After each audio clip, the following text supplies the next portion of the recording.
వారి principal secretary, సాగునీటి పారుదల సెక్రటరీగా అఫీషియల్గా వీళ్ళు లెటర్ రాసి ఇన్ని రోజులు ఇన్ని నీతులు చెప్తున్నాడు కదా, ఇన్ని రోజులు మా స్మితా సబర్వాల్ గారు ఈ రకమైన లేఖ రాసిండ్రు, మా ప్రభుత్వ విధానము అని ఎప్పుడైనా చెప్పిండా? ఈరోజు ఉత్తమ్ కుమార్ రెడ్డి గారి లేఖ తీసుకొచ్చి బయట పెట్టినాక ఇప్పుడు మాట్లాడుతున్నారు ఏంది? అవును, మా స్మితా సబర్వాల్ గారు లేఖ రాసిండ్రు, మా ముఖ్యమంత్రి గారి ఆలోచననే ఇది అని. ఇప్పుడు నేనేం అడుగుతున్నా అధ్యక్ష అంటే వీళ్ళ బాధ ఏంది అసలు? ఇప్పుడు అపజెప్పొద్దనా? వద్దని మేము అన్నప్పుడు తీర్మానం చేసినప్పుడు చర్చలకు శశపిశలకు తావెక్కడిది?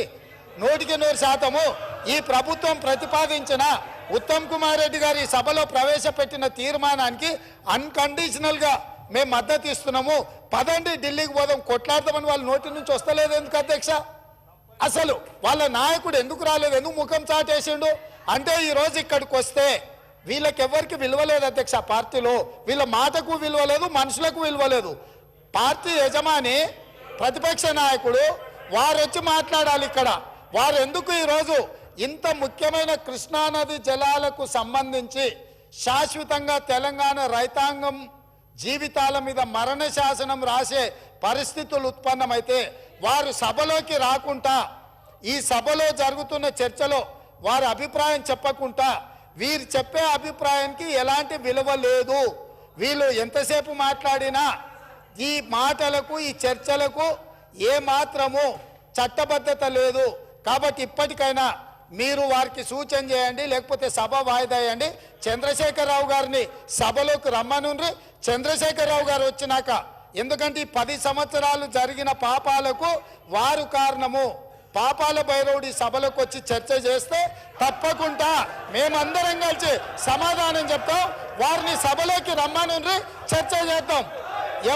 ఎవరు తప్పు చేసిండ్రు, ఎవరు తెలంగాణకు అన్యాయం చేసిండ్రు, ఎవరు తెలంగాణకు రావాల్సిన కృష్ణానది జలాలలో వాటాలను ఎవరు తెగ నమ్ముకున్నారు, ఎవరు చేపల పులుసుకి అలసిచ్చిండ్రు, తెలంగాణ నీళ్ళ దోపిడీకి, వారి సభలోకి రమ్మనుండి. చంద్రశేఖరరావు గారి సభలోకి వస్తే ఎంతసేపు అయినా మీరు మైక్ ఇవ్వండి అధ్యక్ష. వారికి వీరికి ఏ అధికారము, ఏ హక్కు, ఏ అవకాశం లేదు. కాబట్టి చంద్రశేఖరరావు గారు ఈ సభలోకి వచ్చి వారు మాట్లాడుతూ ఇక వారు మాట్లాడడానికి ఏమీ లేదు, వారు చెప్తే వినడానికి కూడా ఏమీ లేదు అధ్యక్ష. ఉందని చెప్పాల్సిన అవసరం అంతకంటే లేదు. ఇకపోతే అధ్యక్ష, ఇవాళ గౌరవనీయులు ముఖ్యమంత్రి గారు కానీ కొంతమంది కేసీఆర్ గారి గురించి వ్యక్తిగతంగా తులనాడుతూ ఉన్నారు అధ్యక్ష. వాస్తవానికి తెలంగాణ ఉద్యమం ప్రారంభించినప్పటి నుంచి కూడా కేసీఆర్ గారి మీద చాలామంది గత సమైక్యవాదులు, అప్పటి కాంగ్రెస్ నాయకులు, వాళ్ళ అడుగులకు మడుగులు వస్తే కొంతమంది తెలంగాణ నాయకులు కూడా వ్యక్తిగతంగా ఆయన దూషించే ప్రయత్నం చేసినారు. కానీ దురదృష్టం ఏంటంటే ఒక రాష్ట్రాన్ని సాధించినటువంటి వ్యక్తి ఇవాళ కేసీఆర్ గారే లేకపోతే ఈ తెలంగాణ రాష్ట్రం లేదు, ఈ రేవంత్ రెడ్డి గారు ఇక్కడ ముఖ్యమంత్రిగా కూర్చునే అవకాశం లేదు అధ్యక్ష. ఎందుకంటే కేసీఆర్ గారు ఆయనను నిందిస్తే మేమేం బాధపడలే అధ్యక్ష. ఈరోజు మా పోరాటం ఏంది? కేసీఆర్ గారిని నిందిస్తే సరే ప్రజలు చూసుకుంటారు. మాకు చాలామంది ఫోన్లు కూడా చేసినారు. ఈ ముఖ్యమంత్రి గారి భాష చూసి మేధావులు, చాలామంది విజ్ఞులు మాకు ఫోన్ చేసి ఇదేం భాష అని కూడా బాధపడే సందర్భాలు ఉన్నాయి. అది వారి విజ్ఞతకు వదిలేస్తాం, ప్రజలు చూసుకుంటారు. అయితే అధ్యక్ష, ఆయన మాజీ ముఖ్యమంత్రి గారి మీద ఇష్టం ఉన్నట్టు వారు మాట్లాడవచ్చు, కానీ మేము చెప్పొద్దా సార్? నేను సబ్జెక్టు డివియేట్ చేసింది వాళ్ళు. I have to give rejoinder అధ్యక్ష.